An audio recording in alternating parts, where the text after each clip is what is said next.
welcome to the Tabletop Games blog topic discussion. Pointless cooperation. Staunch competitive players may feel that cooperative games are a bit pointless. After all, it makes more sense if there's only one winner rather than several, or so their reasoning might go. However, even if you love cooperative games, and even if you prefer them to competitive games, there's some games where you don't feel like you're achieving anything, and that might feel pointless to you. In this article, I want to look at this in a little more detail. The article was inspired by my mum, who asked me what the point of the crew was. It's not like every player tries to win for themselves, but everyone plays together to complete the current mission. I've grown up with trick-taking games and all of them were competitive ones. Well, not quite.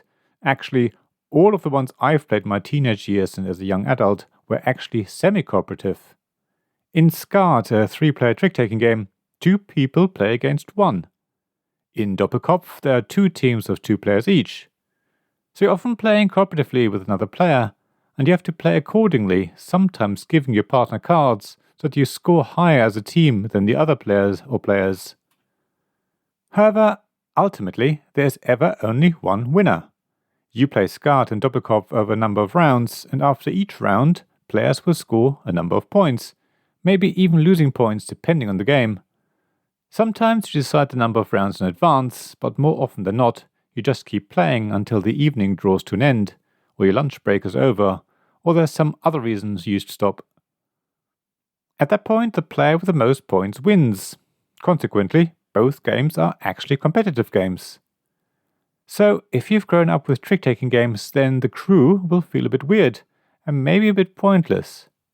You just keep playing and either proceed to the next mission if you win, or replay the same mission if you, as a team, fail. Sure, technically there are points. You can record how many attempts you needed to complete each mission, and you can compare your scores with other groups of players. But in reality, you just play because you enjoy the challenge and the increasing difficulty of the missions. You enjoy the crew because you have to think a bit differently from other trick-taking games, even though all your experience with trick-taking games comes into play, and you'll be better at this game if you know trick-taking games well. I love the crew, as you're able to see my review of the game, but even I can see why my mum asked what the point of the game was. It's not like you're really working towards a goal, other than to complete the 50 missions the game has to offer. Theoretically, you could keep playing, and many people do, picking missions they enjoyed and playing them several times. Other cooperative games are different in that respect. In Pandemic, for example, there's a defined end to the game. You either find cures for every disease and win, or the deck or cubes run out and you lose.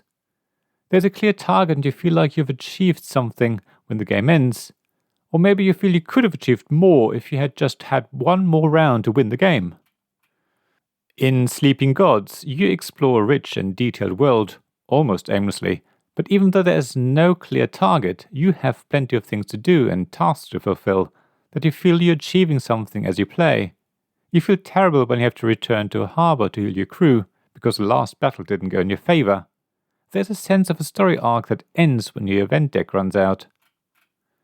So I think the fact that the crew can basically be played forever and ever, even though there's a limit of 50 missions, makes it feel pointless. There is something else to consider though. One reason why I love the crew is that it teaches people trick-taking games. If you've never played one, you won't be familiar with the terms like trump cards, or mechanisms like following suit, or concepts like being long in one suit or emptying your hand of a suit. As you play the game together, cooperatively, you learn about these things. For beginners, that's the point, or at least one of the points, of the crew. And when you become more experienced, the game does become more pointless in that sense. That is not to say that the crew isn't fun for experienced trick-taking players, or that it doesn't offer a challenge to them. So it's not actually pointless, of course. It's fun to play a game together as a family or with friends, even if you're not achieving anything within the game. I loved playing the crew with my parents, and I enjoyed learning to use their experience and change their approach so that we, as a team, would complete the mission successfully. In fact, sometimes it's more fun to play a pointless game, because you don't have to think so much about the game, so you can focus on the social element a lot more. You have the brain space to talk with the people around the table in a meaningful way, and you can really listen. the game almost fades into the background and is just an excuse to sit together and be together. So pointless games definitely aren't a bad thing. Now, I wonder what you think about cooperative games. Do you enjoy them? Do you prefer them to competitive games? Have you ever played a cooperative game that felt a bit pointless in the way I discussed in this article? Which game was it? Please share thoughts and experiences in the blog at tabletopgamesblog.com. I'd love to hear what you have to say. Thank you for listening to this Tabletop Games Blog Topic Discussion podcast. Please check the description below for links mentioned in this episode, as well as to the written version of this article on the blog. If you enjoyed this episode, please subscribe, give us some stars or leave a review.